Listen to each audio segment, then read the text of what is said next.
दोस्तों, जब बात आती है माता पिता पे, तो माता पिता का सबसे बड़ा इन्वेस्टमेंट होता है उनके बच्चे, उनकी औलाद। दोस्तों, मेरा कहना यह है, और आज मैं इस चीज पे वीडियो इसलिए बना रहा हूं कि कई माता पिता अपने बच्चों को इतना सुख देना चाहते हैं कि आगे जाके उन बच्चों को यही लगता है कि लाइफ केवल सुख से भरी है, दुख कुछ नहीं है। दोस्तों, हमारे वक्त पे यदि टीचर स्कूल में पीट देता था ना, और घर पे आके गलती से बता दिया, तो घर वालों से और पिटाई पड़ती थी, इसलिए घर पे आके नहीं बताते। आज के बच्चों को जब मैं देखता हूं, तो माता पिता का जवाब जो टीचर की ओर होता है ना, वो ये होता है, हम समझा लेंगे, आपको समझाने की जरूरत नहीं है। और इसी ट्रेंड को लेते हुए जो प्राइवेट स्कूल वाले माता पिता के साथ में खेल खेल रहे हैं, माता पिता आज समझ नहीं पा रहे हैं। दोस्तों, गवर्नमेंट स्कूल वाले पैसे नहीं लेते, बच्चों को पढ़ाना वो भी जानते हैं, लेकिन जब मारते हैं तो हम उनके हाथ पकड़ लेते जाके। बच्चा एक ऐसा कच्चा गड़ा है जिसे जितना पकाया जाए और जितना पीट पीट के बनाया जाए, वो उतना मजबूत बनेगा। मेरा पीटने से मतलब ये नहीं है कि उसके हाथ पांव ही तोड़ दे। मेरा पीटने से मतलब ये है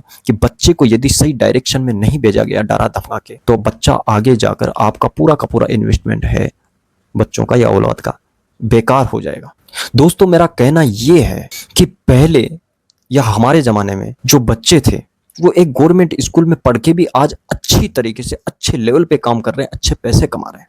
लेकिन दोस्तों, आजकल के जो बच्चे हैं, 10-15 साल के बच्चे हैं, हमारी धुआं निकल जाती थी 65% बनाने में।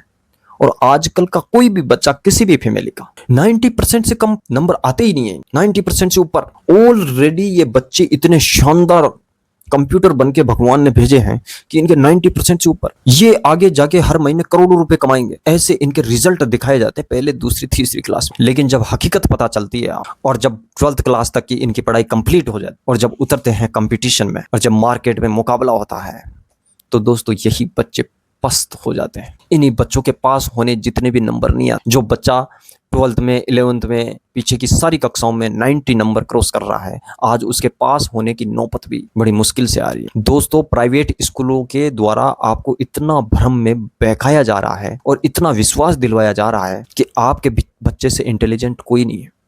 मैं ये बोलता हूं, क्लास में 50 बच्चे हैं, 50 के 50 90 क्रॉस कैसे हो सकते हैं? या तो सुपर 30 थे, वो सुपर 30 में जो भी पढ़ रहे थे, उन्होंने भी इतना तो नहीं क्रॉस किया होगा, उनके भी फासला होगा। दोस्तों, बच्चे हमारा सबसे बड़ा इन्वेस्टमेंट हो। यदि आज उनको आपने सही डायरेक्शन नहीं दिया, तो फ्यूचर आपका तबाह हो सकता है, और बच्चे का तो होना है ही। जीवन का अहम हिस्सा पढ़ाई नहीं है दोस्त, इसके अलावा भी बहुत सारे मकसद है। आप अपनी लाइफ में समझदार हैं और आपने ये चीज समझ ली है कि जब पढ़ के भी कमाना है, तो पढ़ाई के साथ में ही अपन कमाने की ट्रेनिंग अपने बच्चों को क्यों ना। दोस्तों, मेरा कहना यह है कि जब मुकाम हासिल कर लेते हैं, तो आगे जाके वही बच्चा फेल क्यों हो जाता है? इसका सबसे बड़ा रीजन यही है कि हमने दूसरों की बातों पे भरोसा किया, प्राइवेट स्कूलों की बातों पे भरोसा किया, और अपने बच्चे पे कभी ध्यान नहीं दिया। जब हकीकत हमारे सामने आती है, तो हम निराश हो जाते। और जब बच्चे पे हमें बाई फोर्स लगाना था, उस वक्त हम बच्चे पे बाई फोर्स लगा नहीं पाते। हमारा ही नहीं, हमारे देश का फ्यूचर भी हमारे बच्चे। मुझे आज तक कभी यकीन नहीं हुआ कि फर्स्ट क्लास में पढ़ने वाले बच्चे के 2000 रुपए तक की किताबें कैसे आ सकती, 20 सब्जेक्ट कैसे हो सकते हैं उस बच्चे के।